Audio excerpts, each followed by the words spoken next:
వీళ్ళందరూ గూడా అక్కడ ఆయనతో పాటున్నారు. అలా ఉన్నప్పుడు యేసుక్రీస్తు ప్రభువారు ఒక ఉపమానం ద్వారా ఒక విషయాన్ని చెప్తున్నాడనమాట. ఏమంటున్నాడంటే ఆయన, ఏ స్త్రీకైనను 10 వెండి నాణెములుండగా, వాటిలో ఒక నాణెము పోగొట్టుకుంటే, ఆమె దీపము వెలిగించి, ఇల్లు ఊడ్చి అది దొరకు వరకు జాగ్రత్తగా వెతకదా? ఒక విషయాన్ని ఆలోచన చేస్తే, యేసుక్రీస్తు ప్రభువారు చెబుతున్న సందర్భము, తర్వాత ఆయన ఉన్న పరిస్థితులు ఏంటంటే, ఇవి మనం ఒకసారి ఆలోచన చేయాలి. యేసు ప్రభువారు ఈ లోకంలో మనుషుడిగా కన్యమరియ గర్భంలో జన్మించిన తర్వాత, ఆయన 30 సంవత్సరాలకు పరిచర్య ప్రారంభించిన తర్వాత, అక్కడ ఆ యెరూషలేము యొక్క వీధుల్లో, ఆ ప్రాంతాల్లో తిరుగుతూ సువార్త చేస్తున్నప్పుడు జరిగిన సందర్భం ఇది. అంటే దరిదాపుగా మన భాషలో ఇప్పుడు మనం ఇంత ఆలోచన చేస్తే 2025 సంవత్సరాల క్రితం యేసు ప్రభువారు ఆనాటి కాల పరిస్థితులకు తగ్గట్టుగా వాళ్ళకి అర్థమయ్యే రీతిగా చెప్తున్నాడనమాట. ఏమంటున్నాడంటే, ఒక స్త్రీ దగ్గర 10 వెండి నాణాలున్నాయని చెప్తున్నాడు. అందులో ఒక నాణెం పోగొట్టుకుందని చెప్తున్నాడు. ఇక్కడ మనం జాగ్రత్తగా దీన్ని పరిశీలిస్తే ఫస్ట్ మీకు బేసిక్ ఇన్ఫర్మేషన్ ఇస్తాను. అది కొంచెం అర్థం చేసుకోండి. ఇప్పుడు ఇప్పుడు ఇక్కడ యాడ్ అయిన వాళ్ళలో మనమే ఆలోచన చేస్తే, మనం చిన్నగున్నప్పుడు మన ఇల్లు ఎలా ఉండేటివంటే, ఇలాంటి కాంక్రీట్ ఇల్లు ఉండేటివి కాదు. అట్‌లీస్ట్ మన ఇల్లు ఎట్లాంటివంటే గుడిసెలు. ఏదో ఏమంటారు, జమ్మితో కప్పబడినటివి, లేదంటే ఏదైనా నారతో కప్పబడినటివి. చిన్న చిన్న కొట్టాలు అప్పట్లో ఉండేవన్నమాట. మన చిన్నతనంలో ఆలోచిస్తే. అలాంటిది 2025 సంవత్సరాల క్రితము మరి ఆనాటి పరిస్థితులు, ఆనాటి ఇల్లు ఎట్లుండేటివంటే చాలా లోపలికి, యాక్చువల్‌గా మీరు ఒకసారి యూట్యూబ్‌లో సెర్చ్ చేసినా గూడా యెరూషలేములో ఎట్లా ఉండేటువంటి ఇల్లులు చాలా లోపలికి ఉండేటివి, పెద్దగా ఉండేటివి, గుహల మాదిరి ఉండేటివన్నమాట. అట్ ది సేమ్ టైమ్ అప్పట్లో మనకి ఇప్పుడున్నట్టుగా ఏమంటారు, సిమెంట్ అని, ఇటుకలని, లేదంటే తర్వాతొచ్చేసి ఇంకా రకరకాల ఇప్పుడున్న ఫెసిలిటీస్ అన్నీ అప్పుడు వాళ్ళకుండేటివి కాదు. సో, ఆ కాలాన్ని మనం ఆలోచన జేయాలి. నేనెందుకు ఇదంతా చెప్తున్నానంటే, వాక్యంలో మనకు ముఖ్యమైన విషయం అర్థం కావాలంటే, అక్కడున్న ఆ కాలపు పరిస్థితులు మనకు అర్థం కావాలి. ఇక్కడ ఆ స్థితిగతుల్లో ఉన్నప్పుడు ఆ ఇల్లు ఎట్లా ఉండేటివంటే, కింద కింద బేస్ అయినా గూడా సరిగ్గా ఉండేది కాదు. చిన్న చిన్న తొర్రలు, చిన్న చిన్న బొక్కల్లాంటివి, అలాంటివి ఉండేటివి. తర్వాత ఆ కాలపు పరిస్థితుల్లో ఇళ్ళల్లో కరెంట్ ఉండేది కాదు. కరెంట్ మనం ఈ రీసెంట్‌గా వచ్చింది గానీ, మా చిన్నతనంలో గూడా మాక్సిమం కరెంట్ అనేది చాలా తక్కువ. కాస్త పెరిగి పెద్దగయిన తర్వాత కరెంట్ అనేది బాగా కంప్లీట్‌గా వచ్చేది. అలాంటిది 2025 సంవత్సరాల క్రితం అసలు కరెంటే లేదు. సో, వాళ్ళు దీపాలు వెలిగించేవారు. ఇంకోటి, ఆ కాలంలో దీపం వెలిగించేంతగా అంటే, అదొక కాస్త ఉన్న కుటుంబం అని అర్థం. ఎందుకంటే ఆ కాలంలో అందరి ఇళ్లల్లో అందరికీ అన్ని రకాల సౌకర్యాలు ఉండేటివి కాదనమాట. కాబట్టి ఈ విషయాన్ని గమనించుకోవాలి. ఇప్పుడు ఆలోచన చేద్దాం. ఒక స్త్రీకి ఏమంటున్నాడంటే ప్రభువారు, 10 వెండి నాణాలున్నాయి అంటున్నాడు. అందులో ఒకటి పోగొట్టుకునింది అంటున్నాడు. ఇక్కడ ఈరోజు మనం ఆలోచన చేస్తే మనం గూడా చాలా విలువైన వ్యక్తులం. ఇక్కడ యాడ్ అయిన ప్రతి ఒక్కరం గూడా మనం ఆలోచన చేసుకోవాల్సిందేంటంటే, ఇక్కడ ఉన్న మనం గూడా చాలా విలువైన వ్యక్తులం. ఎంత విలువైన వారమంటే, దేవుడికి మనం చాలా విలువైన వారం. దేవుడు మనల్ని ఒక విలువ పెట్టి కొన్నాడు. విలువైన జీవితం మనది. ఆ విలువైన జీవితానికి దేవుడు మనకి కొన్ని బౌండరీస్ ఇచ్చాడు. మనకి కొన్నిటిని అప్పగించాడు. మనకేమిచ్చాడు? ప్రేమ, సంతోషము, సమాధానము, పాపం నుండి విడుదల, శాపం నుండి విడుదల. ఈ లోక అధికారైన సాతాను యొక్క కబంధహస్తాల నుంచి మనల్ని విడిపించి, మనల్ని తన రాజ్య పౌరురాలుగా మార్చుకున్నాడాయన. అంటే ఎంతో గొప్ప విలువను మనకిచ్చాడు. మనకి విలువైన జీవితాన్నిచ్చాడు. అయితే ఈ విలువైన జీవితంలో మనం ఆలోచన చేసుకోవాల్సిందేంటంటే, ఇంత విలువైన జీవితంలో దేవుడు మనకు తన ప్రాణాన్నే పణంగా పెట్టి విలువను కట్టినప్పుడు, మనము వాక్యానుసారంగా బ్రతకాలని దేవుడు మనకు ఆ విలువనిచ్చాడు. ఇది బాగా గుర్తుపెట్టుకోవాలి. మనము వాక్యానుసారంగా బ్రతకడం కోసము దేవుడు మనకు ఆ విలువనిచ్చాడు. కాబట్టి ఇక్కడ ఆలోచన చేస్తే, ఈ స్త్రీకి 10 వండినాలన్నట్టు దేవుడు మన జీవితంలో కూడా మనకు ఎన్నో రకాల విలువైనటివి మనకిచ్చాడు. అవి ముందు ముందు కొంచెం ఆలోచన చేద్దాం. ఇక్కడ ఏమైందంటే ఆ వ్యక్తి జీవితంలో, ఆ వ్యక్తి జీవితంలో విలువైనది ఒకటి కోల్పోయింది. విలువైనది ఒకటి తప్పిపోయింది. విలువైనది ఒకటి పోగొట్టుకునింది. ఇక్కడ ఏమంటున్నాడు ప్రభు, పోగొట్టుకుంటే అంటున్నాడు. అంటే ఆమె దగ్గర 10 ఉంటే 10లో ఒకటి పోయింది. 9 ఉన్నాయి. 9తో సంతృప్తి పడొచ్చు. కానీ అలా సంతృప్తి పడట్లేదు. తప్పిపోయిన ఒక నాణెం కోసమే వెతుకుతుందని దేవుడు చెప్తున్నాడు. ఇక్కడ మొదటి పాయింట్ ఒకసారి మనం ఆలోచన చేస్తే, మనము విలువైన వారమని మనం ఎంచుకున్నామా? మొదటి విషయం నేను చెప్తున్నాను. మనము విలువైన వారమని మనం ఎంచుకున్నామా ప్రభువులో? ఇది జ్ఞాపకం చేసుకోవాలి. ఎందుకు? ఒక మాట చదువుదాం. యోబు గ్రంథం 25వ అధ్యాయం 6వ వచనం ఒకసారి చూద్దాం. ఎవరైనా చదువుతారా? యోబు గ్రంథం 25వ అధ్యాయం 6వ వచనం. ఎందుకు మనం అంత విలువైన వాళ్ళం? యోబు గ్రంథం 25:6.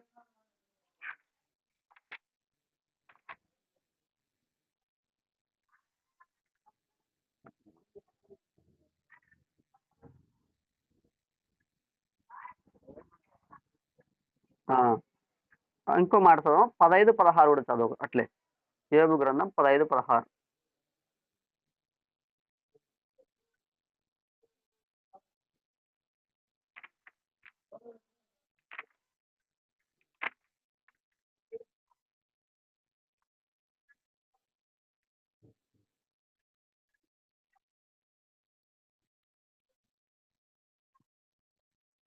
ఆ!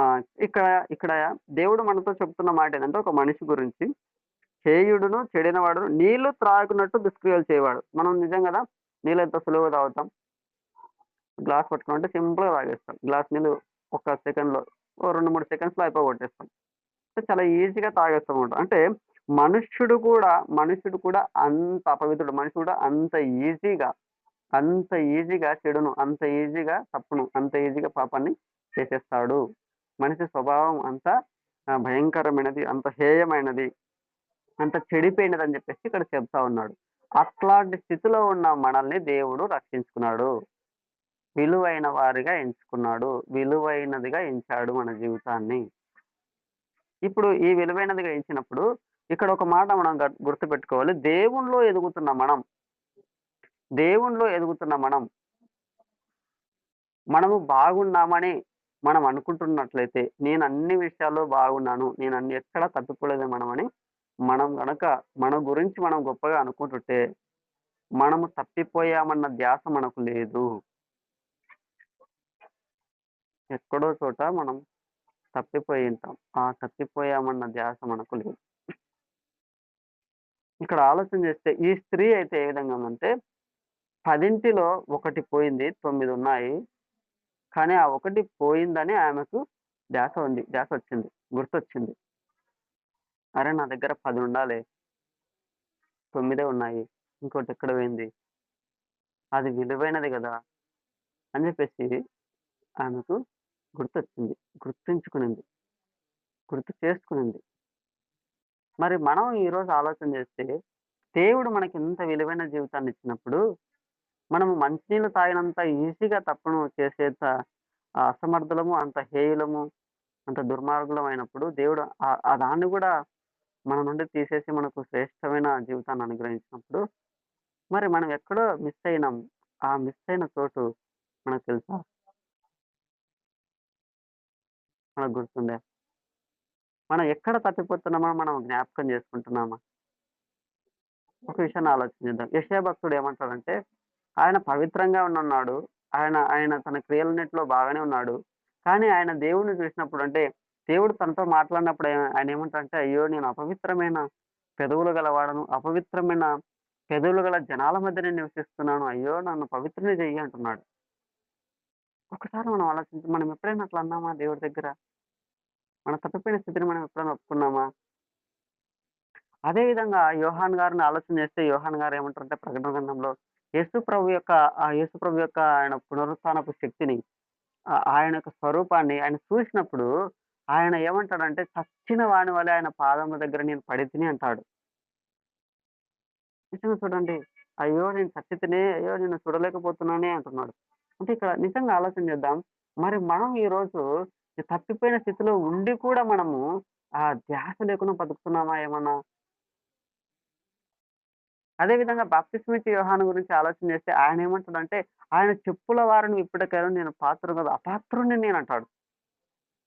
ఈవెన్ యేసుక్రీస్తు ప్రభువారి కంటే 6 నెలల ముందు ఆయన పుట్టాడు. యేసు ప్రభువారి కార్యాచరణ కోసమే ఈయన పుట్టాడీయన. యేసు ప్రభువారికి బాప్తిస్మం ఇవ్వడానికే ప్రభు ఈయనను పంపించాడు. యేసు ప్రభు యొక్క పరిచర్యను ప్రారంభించడానికి ఈయన ముందస్తుగా ఈయన చేయాల్సిన పనిని అప్పగించి ప్రభువే పంపించాడు. అయినప్పటికి కూడా ఈయనేమంటాడు యేసు ప్రభు దగ్గరొచ్చినప్పుడు, నేను నీ చెప్పుల వారని కూడా విప్పడానికి నేను పాత్రుడిని కాదు. అసలు అది ముట్టుకోవడానికి కూడా నాకు అర్హత లేదంటాడు. అంటే ఎంత నిజంగా ఆలోచన చేస్తే ఎంత తగ్గించుకుంటున్న జీవితాలున్నాయి. ఎంత ఒప్పుకుంటున్నారో ఆళ్ళు. ఈరోజు మనం ఆలోచన చేస్తే నిజంగా మన జీవితంలో అలాంటి సందర్భాలు ఉన్నాయా? అలాంటి జీవితం మనకుందా? మనకు గూడా విలువైన జీవితం ఇచ్చాడు. విలువైన పరలోకాన్నిచ్చాడు. విలువైన పరిశుద్ధాత్మను మనకు అనుగ్రహించాడు. విలువైన వాక్యం ద్వారా మనల్ని కడుగుతూ ముందరకు నడిపిస్తున్నాడు. అయినప్పటికీ మనం ఎక్కడ తప్పిపోతున్నామో మనం తెలుసుకోలేకపోతున్నామంటే, మనం ఇంకా ఎక్కడ సరి చేయబడాలో, ఎక్కడ దేవునికి ఇంకా దగ్గర అవ్వాలో, ఇంకా ఎక్కడ దాన్ని సంపాదించుకోవాలో మనకు తెలియకపోతే, మన జీవితం విలువైనదిగా మనం ఎంచుకోవట్లేదని అర్థం. ఈ రోజైనా మనము అది విలువైనదిగా ఎంచుకోవాలి. చూడండి, ఆమైతే అది విలువైనదని ఆహ్, అది అది సంపాదించుకోవాలని, దాన్ని వెతకాలని భయముతో, భయముతో నిర్ణయించుకుందండి. అది సంపాదించుకోవాలి ఖచ్చితంగా. అది పోగొట్టుకోకూడదని. శ్రద్ధ పెట్టింది దాన్ని. ఈరోజు మనం ఎట్లున్నాం. నేనొక చిన్న ఉదాహరణ చెప్తాను. ఇది నా జీవితంలో జరిగిన విషయమే. ఒకసారి ఆలోచించండి. నాకు పెళ్ళైన కొత్తలో ఏం జరిగిందంటే, ఒక రింగ్ మిస్ అయిందనమాట. మాకు రింగు మేము మార్చుకున్న రింగ్ మిస్ అయింది. చాలా టెన్షన్ పడినాం. చాలా చోట్ల వెతికాం. ఫస్ట్ దొరకలేదు. చాలా టెన్షన్ పడినాం. అది విలువైనదని చెప్పేసి భయపడాం. ఒకరికొకరు కోపగించుకున్నాం. అయితే వెతకంగా మా ఇంట్లోనే ఒక చోట దొరికిందది. ఎక్కడ దొరికిందంటే, నేను ఓపెన్‌గా చెప్తున్నాను. ఎక్కడ దొరికిందంటే చెత్తలో దొరికింది. చెత్త వేసిన బుట్టలో దొరికింది మాకు. చివరి ప్రయత్నం అక్కడ చేశాం. దొరికిందక్కడ. తీసుకున్న తర్వాత దాన్ని చాలా జాగ్రత్తగా ఉంచుకున్నాం. ఒకసారి ఆలోచన చేయాలి. మనం కూడా మన జీవితంలో కూడా ఎక్కడో చోట ఏదో విషయంలో తప్పిపోతూ ఉంటాం. ఆ తప్పిపోయానన్న ధ్యాస మనకుండాలి. రెండోదిగా చూడండి, తప్పిపోయినప్పుడు ఆ తప్పిపోయిన నాణెం కొరకు ఆమె ఏం చేసిందంటే దీపాన్ని వెలిగించింది. ఆమె చేసిన రెండో పనేందంటే, ఒకటి తప్పిపోయిందనే ధ్యాస ఆమెకుంది. గుర్తించుకునింది. విలువైనదిగా ఎంచుకుంది. వెతకాలని నిర్ణయించుకుంది. రెండోది వెతకాలని నిర్ణయించుకున్నది కాబట్టి దీపాన్ని వెలిగించింది. అంతే గదా! ఎవరైనా ఏదైనా పోగొట్టుకున్నప్పుడు అది వెతకాలని అనుకుంటేనే, మనసులో దాని గురించిన ఆలోచన, ఆశ ఉంటేనే దాని కోసం ప్రయాసపడతారు. లేదంటే ఎందుకు ప్రయాసపడతారు? వదిలేస్తారు. అవసరం లేదులే అనుకుంటారు. అది విలువైనది కాబట్టే ఆమె ఎంచుకుంది. ఈరోజు కూడా మనము మన జీవితంలో దేవుడు మనకిచ్చిన విలువైనది మనం పోగొట్టుకొని కూడా అది విలువ లేనిదని మనం ఎంచుకుంటే, మనం వెతకాలని నిర్ణయించుకోం. అది తిరిగి పొందుకోవాలా, అది సంపాదించుకోవాలా అని చెప్పేసి మనం ఆలోచన చెయ్యం. ఇక్కడ ఈమెకి ఆ ఆలోచన ఉంది గాబట్టి, ఈమె ఏం చేస్తుంది, వెతకాలని నిర్ణయించుకుంది కాబట్టి దీపాన్ని వెలిగించింది. ఇక్కడ ఒక మాట ఆలోచించు. ఆ రోజుల్లో చాలా, నేను చెప్పాను స్టార్టింగ్‌లో. ఆ రోజుల్లో చాలా తక్కువ ఇండ్లకు దీపాలుండేటివి. ఎందుకంటే దీపం వెలిగించాలంటే దాంట్లో కిరసనాయిలు. ఇప్పుడు మన చిన్నప్పుడు చూసుంటాం కిరసనాయిల డబ్బాలు. రేషన్ డీలర్ల దగ్గర కిరసనాయిలు పెట్టుకొని ఇంట్లో కరెంట్ పోయినప్పుడు బుడ్డెలు వెలిగించేవారు. మనం బుడ్డెలు వెలిగించుకునేవాళ్ళం. కానీ ఆ కాలంలో అసలు కరెంటే లేదు. కానీ వాళ్ళకి పొద్దుముకులు, ఆ దీపాలు ఉండాల్సిందే. పొద్దుముకులు ఉండాలంటే వాళ్ళు కనీసం విలువైనవారుగా, కాస్త గౌరవప్రదమైన వ్యక్తులుగా, సమాజంలో ఒక పేరున్న వ్యక్తులుగా ఉండే వాళ్ళకైతేనే అంత అంత ఉంటదనమాట. లేదంటే ఉండదు. సో, ఆమె ఏం చేసింది, ఈమె ఉంది గాబట్టి, ఈమె ఏం చేసింది, దీపాన్ని వెలిగించింది. ఆ ఆ కాలంలో ఇళ్ళకు చీలికలుండేటివి. నాకు చిన్నప్పుడు గుర్తుంది. చిన్నప్పుడు మా మా ఇళ్ళల్లో నేల మీదనే పడుకునేవాళ్ళం. నేల మీద అంటే అట్‌లీస్ట్ బెడ్ గాదు, ఉండేది గాదు. బండలుండేటివి గాదు. మట్టి పరపే అంతా. ఆ మట్టి పరపు మీద ఏం చేసేవాళ్ళంటే పేడతో అలికేవారు ఆ చిన్న కాలం. ఎందుకంటే ఏమన్నా ఎక్కడన్నా చిన్న చిన్న బొక్కలు అవి ఉంటే కూడా పూడిపోతాయన్నట్టు.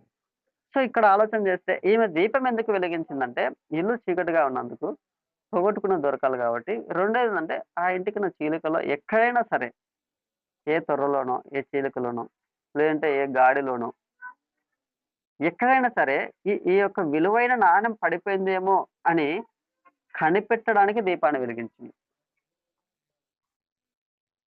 కనిపెట్టడానికి దీపాన్ని వెలిగించింది. ఒక మాట చదువుకుందామా? కీర్తనల గ్రంథము 119, 105 ఒకసారి చదువుతారా? కీర్తనల గ్రంథము 119, 105 ఎవరైనా చదువుతారా?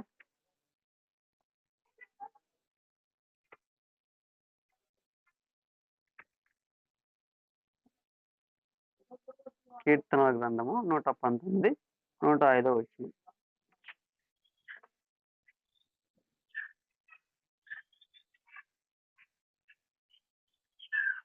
చాలా.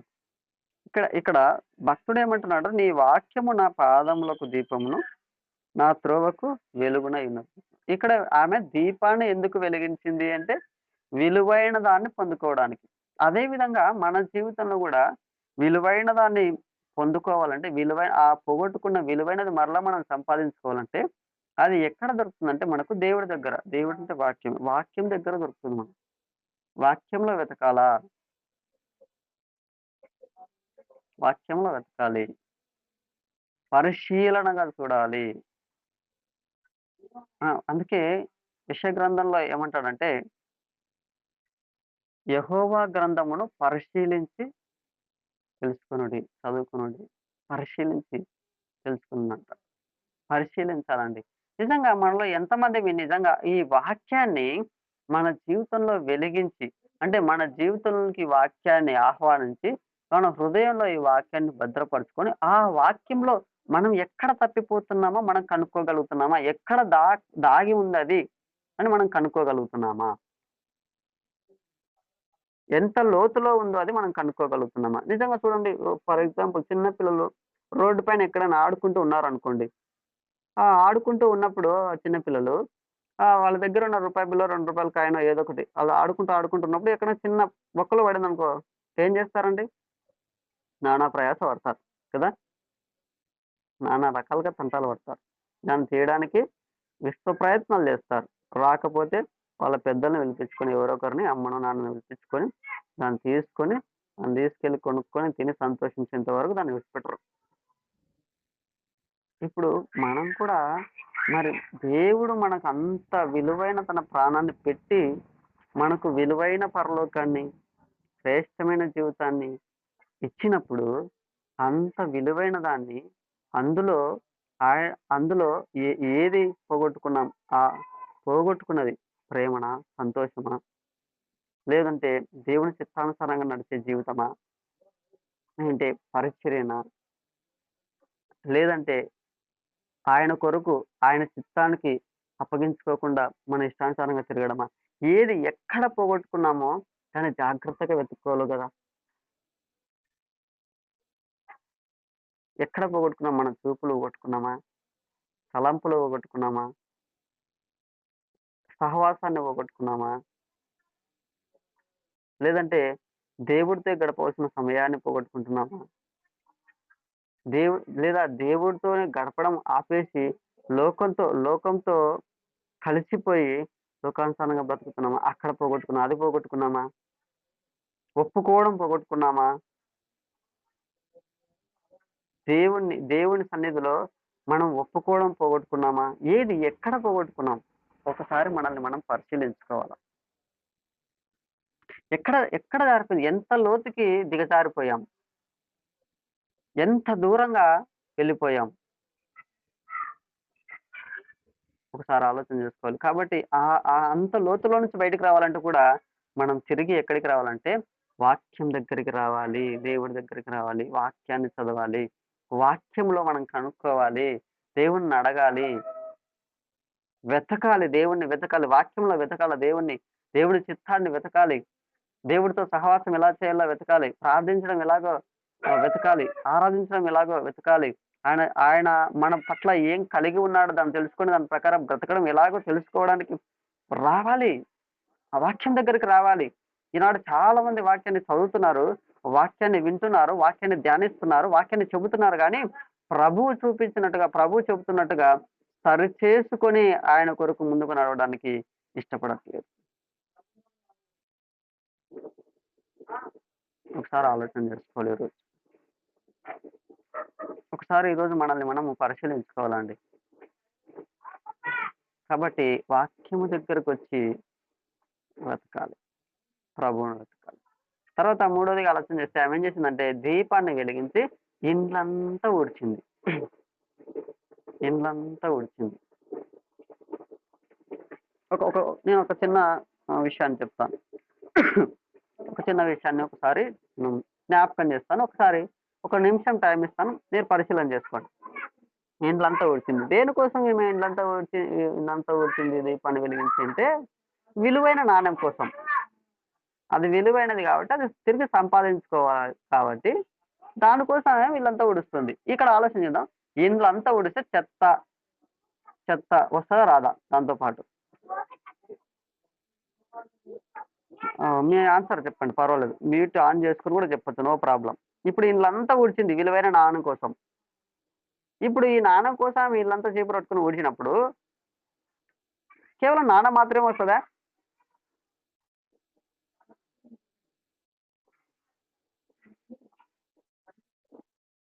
ఆ! చెత్త కూడా వస్తది. అవును గదా! నిజమే గదా! ఒకసారి ఆలోచన చేసుకోవాలి మనం. ఆమె ఇల్లంతా ఊడ్చిందంట. ఇల్లంతా ఊడిస్తే ఇంట్లో చెత్త ఉంటది. చెత్త గూడా వచ్చింది. చెత్తతో పాటు ఏమొస్తదో చూద్దాం. ఆమె ఇల్లంతా ఊడ్చిందంటే శ్రద్ధగా పనిచేసింది. ఇక్కడ ఆలోచన చేస్తే కలగలిసిపోయిందండి. నాణెం ఎక్కడుందో తెలీదు. అది కలగలిసిపోయింది. ఎక్కడ? చెత్తతో పాటు ఎక్కడ పడిందో పడింది. చెత్తలో కలిసిపోయింది.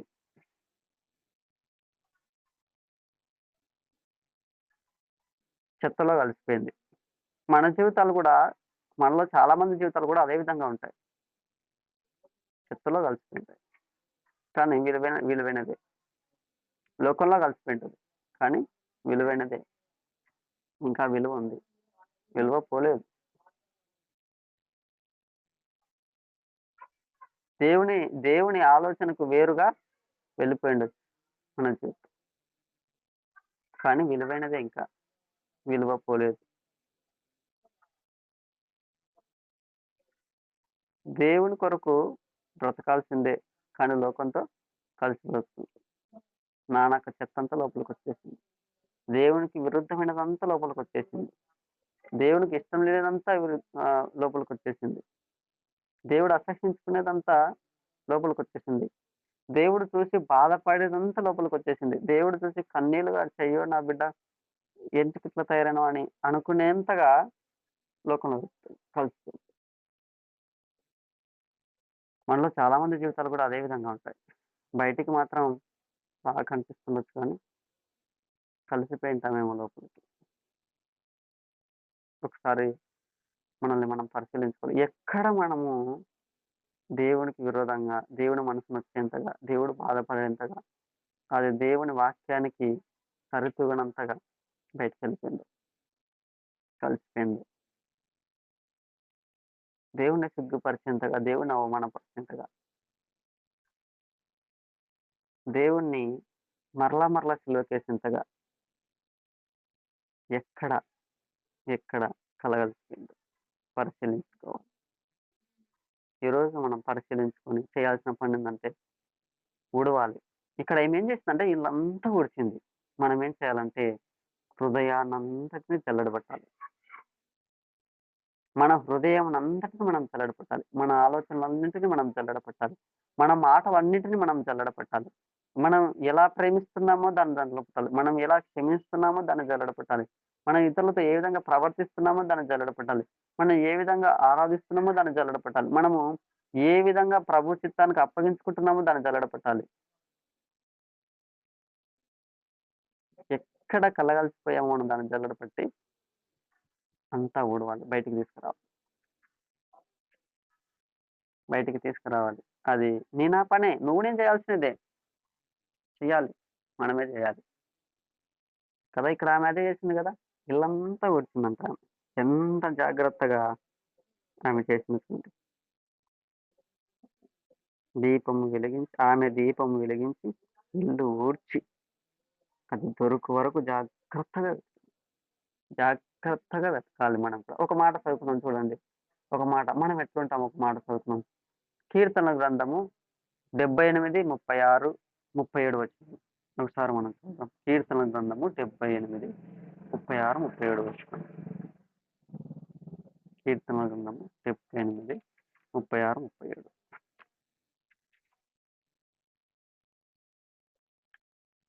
అమ్మ 35 చదవ. 35, 35 నుంచి చదవండి.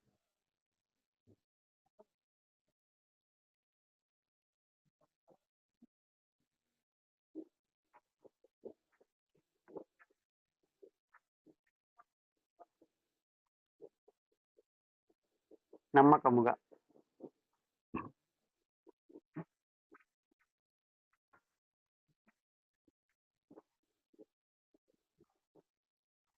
చాలమ్మ.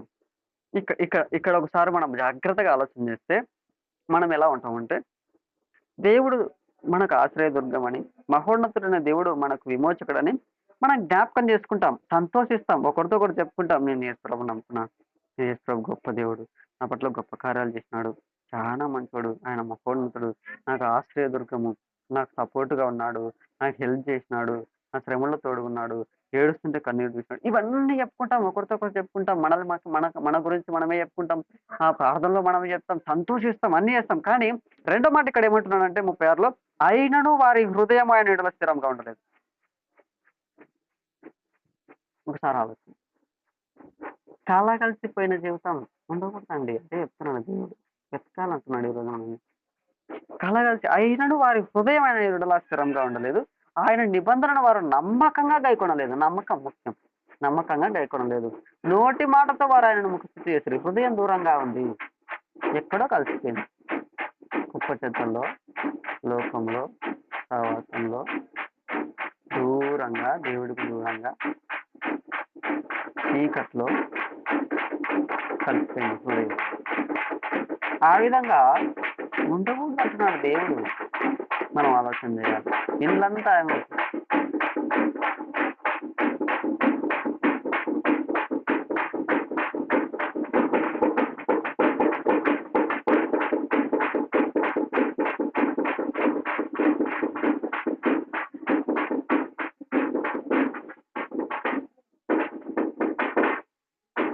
ఓకేనమ్మా, క్లియరా?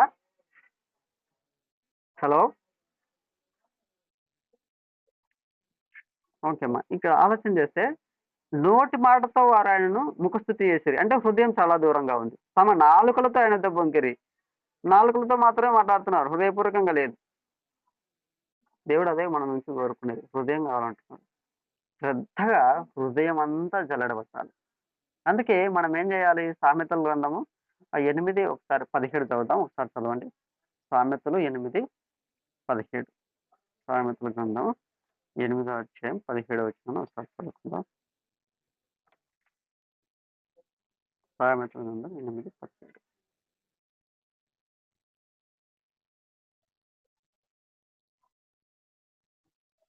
నన్ను జాగ్రత్తగా వెతుకువారు నన్ను కనుక్కుంటారు.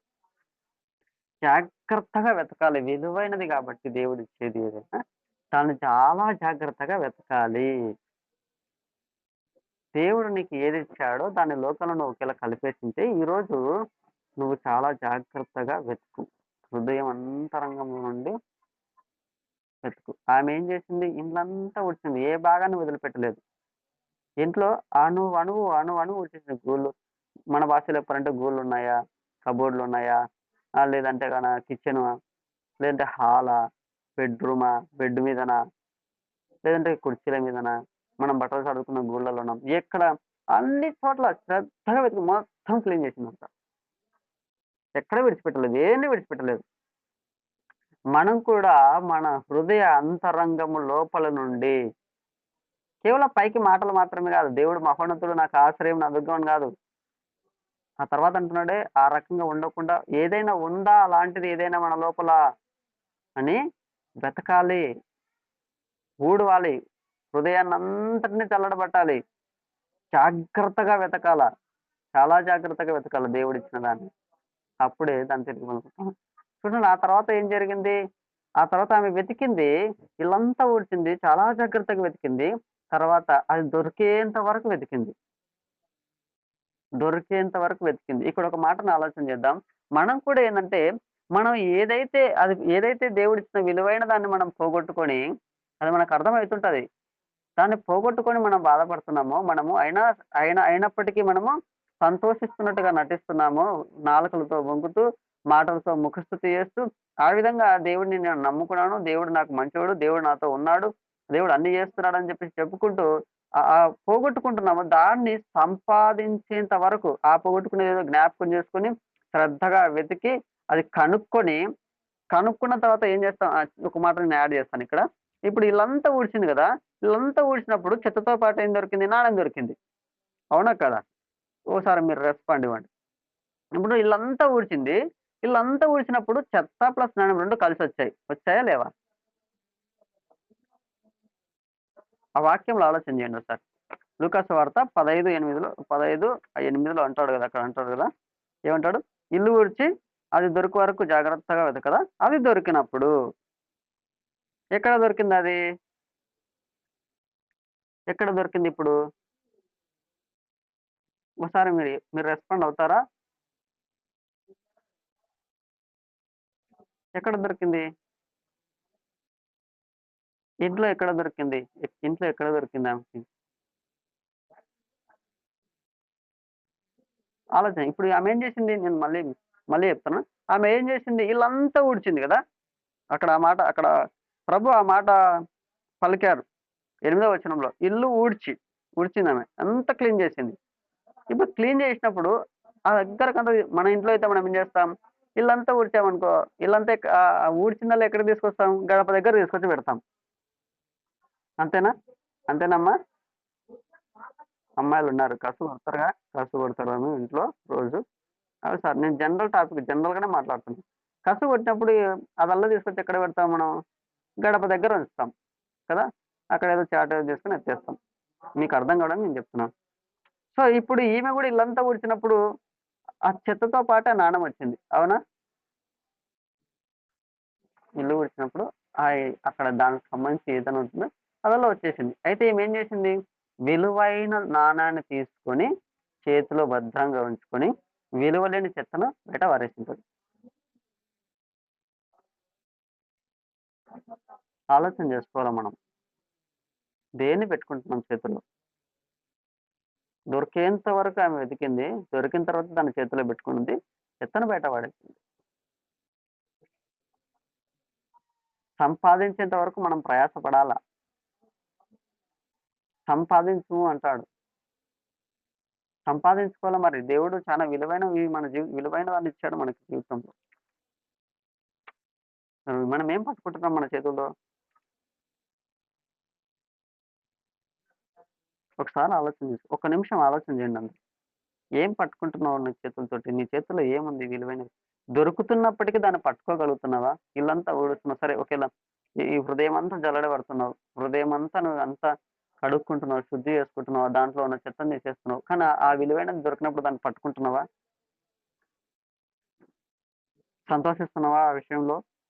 సంతోషం ఉందా? సంతోషం ఉందా? లేదా పోగొట్టుకున్న దాన్ని బట్టి బాధ ఉందా? అంటే ఆ చెత్త అయ్యో! చెత్త పోయింది, ఇది పోయింది నా నుంచి అని బాధ ఉందా? ఏదుంది మన జీవితంలో?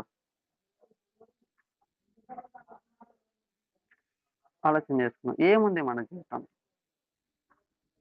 విలువలేని లోకము, పాపము మన నుంచి బయటకు పోయేటప్పుడు, అయ్యో! దీనికి దూరమైతున్నా కొంచెం ఉండింటే బాగుండు, కొంతకాలం ఉంటే బాగుండు అనుకుంటున్నామా?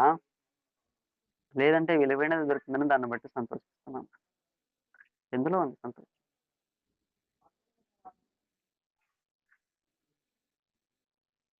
విలువైనది దొరికినప్పుడు సంతోషిస్తున్నాం.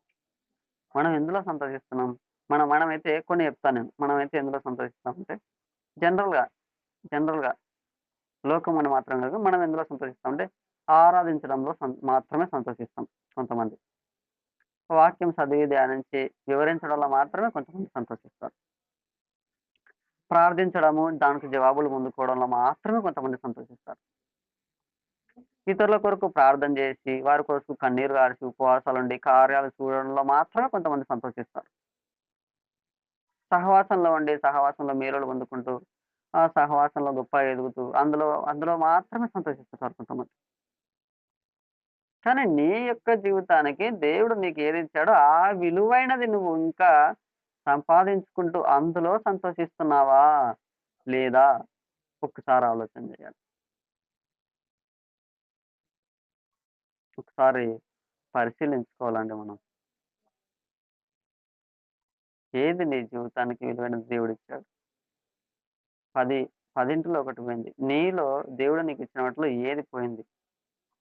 ఏది పోగొట్టుకున్నావు? నీకు బాగా తెలుసు. నీ జీవితాన్ని గనక నువ్వు పరిశీలించి చూస్తే అది నీకు కనబడుతుంది. దాన్ని నువ్వు ఈరోజు, ఈరోజు తప్పిపోయిందన్న ధ్యాస కలిగి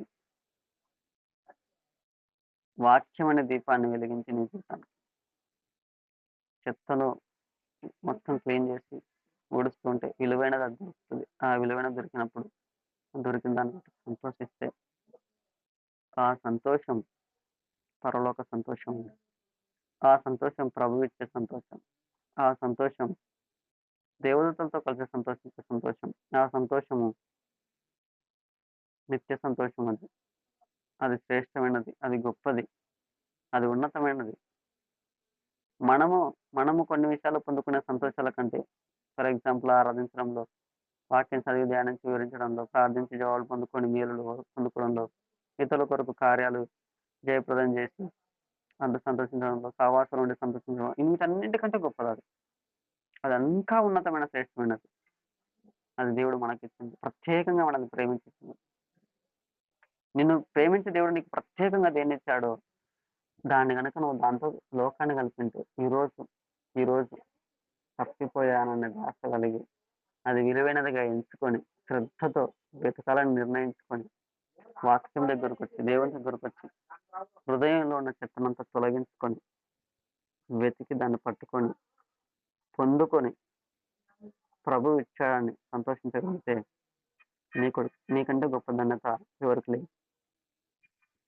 నీకంటే గొప్ప ఆధిక్యత ఎవరికి లేదు. నీ దగ్గరున్న శ్రేష్టమైన కంటే గొప్పది ఇంకెవరి దగ్గర ఉండదు. అది నీకిచ్చింది. నీకు ఇవ్వబడింది. అది నీది. దేవుడు నీకు మాత్రమే సొంతం చేసింది. దాని విషయంలో ఈరోజు శ్రద్ధ కలిగి సంపాదించుకో. మనమందరం అట్టి రీతిగా పోటుకొని సంపాదించుకొని దేవుడి కృపను పొందుకుందుము గాక. ఆమేన్. దేవుడు తన పరిశుద్ధమైన మాటలు మన వినికిడిలో దీవించి ఆశీర్వదించును గాక. ఆమేన్.